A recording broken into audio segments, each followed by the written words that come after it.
इस आदमी को एक दिन ऐसा सच पता चला कि वो हक्का बक्का रह गया। उसकी पत्नी जब माहवारी में होती थी तो वो एक पुराना फटा हुआ कपड़ा इस्तेमाल करती थी। इतना घिसा पिटा कि आदमी खुद उसे किसी साइकिल तक पर न लगाए, ऊपर से उसे धोकर छिपाकर सुखाना पड़ता था ताकि किसी की नजर न पड़े। पत्नी की हालत देखकर उसका दिल पिघल गया। वो सीधा दवाई की दुकान पहुंचा और उससे पैड खरीदने की कोशिश की। दुकानदार को यकीन ही नहीं हुआ कि कोई मर्द ये खरीद रहा है। उसने ऐसे चोरी छिपे पकड़ा जैसे कोई गलत चीज हो और ऊपर से कीमत बता दी 55 रुपए। आदमी ने बिना सोचे खरीदा, पर घर पहुंचते ही पत्नी बोली कि ये बहुत महंगा है, इसे वापस कर दो। लेकिन आदमी के दिमाग में एक ही सवाल घूम रहा था कि इतनी छोटी सी चीज की कीमत इतनी ज्यादा क्यों। उसने पैड खोला तो अंदर बस थोड़ा फाइबर और कपड़ा मिला। बस वही पल था जब उसके दिमाग में ख्याल आया कि क्यों ना खुद ही बना लिया जाए। उसने सामान खरीदा और पहला पैड जल्दी ही तैयार कर लिया। बड़े प्यार से पत्नी को पहनने को दिया और बोला कि इसकी लागत तो बस 2 रुपये है। अगले दिन देखा तो पत्नी फिर से वही पुराना कपड़ा इस्तेमाल कर रही थी। पता चला कि उसका बनाया पैड पानी रोक नहीं पा रहा था और कपड़े गंदे हो गए थे। वो थोड़ा निराश जरूर हुआ पर हिम्मत नहीं हारी। वो डिजाइन सुधारने लगा, लेकिन अब पत्नी दोबारा इस्तेमाल करने को तैयार नहीं थी। उसे लगता था कि यह औरतों का मामला है और इसमें पति का दखल उसे शर्मिंदा करता है। पत्नी की सेहत की चिंता में आदमी ने एक अजीब लेकिन दिलेर फैसला किया, खुद ही पैड टेस्ट करेगा। उसने औरतों वाली अंडरवियर में पैड लगाया, बाजार से सुअर का खून खरीद कर उस पर डाला और कूद फांद करके देखा। शुरू में तो लगा सब ठीक है। वो खुशी खुशी साइकिल पर घर लौट रहा था, लेकिन आधे रास्ते उसकी हंसी गायब हो गई। पूरा खून उसके कपड़ों में रिस चुका था। शर्म से वह सीधा नदी में कूद गया, पर पानी लाल हो गया और लोग तमाशा देखने इकट्ठा हो गए। उसकी पत्नी भी वहीं थी। सबको लगा कि वो पागल हो गया है। अपमान और गुस्से में पत्नी अपने मायके चली गई। टूटे दिल के साथ आदमी गांव छोड़कर निकल पड़ा असली तरीका सीखने। उसने कई फैक्ट्रियों में जाकर उनके तरीके देखे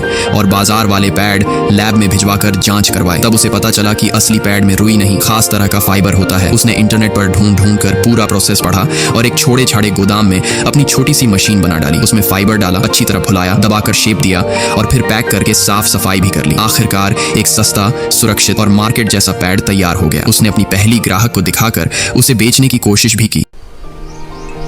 अच्छा है। आप जानते नहीं ये 2 शब्द सुनने के लिए मैं कितना परेशान हूँ। फिर तो वह एक बड़े इन्वेंशन प्रतियोगिता में पहुंच गया, जहां उसने पूरी प्रक्रिया लाइव दिखाकर सबको चौंका दिया। जहां एक पैड 82 रुपए का था, वहीं उसका पैड सिर्फ 2 रुपए में तैयार हो जाता था। एक महिला जज ने पानी डालकर टेस्ट किया और नतीजा बेहतरीन निकला। वो उस प्रतियोगिता का चैंपियन बना। अमेरिका के पास सुपरमैन है, बैटमैन है, स्पाइडरमैन है, लेकिन इंडिया के पास पैडमैन है। कई बड़ी कंपनियों ने उसे ऑफर दिया, लेकिन उसने लौटकर अपने गांव जाने का फैसला किया। धीरे धीरे उसका काम फैल गया। उसने न सिर्फ औरतों की मुश्किलें आसान की, बल्कि उन्हें पैड बनाना भी सिखाया ताकि वे खुद कमाई कर सकें और अपनी जिंदगी में आत्मनिर्भर बन सकें।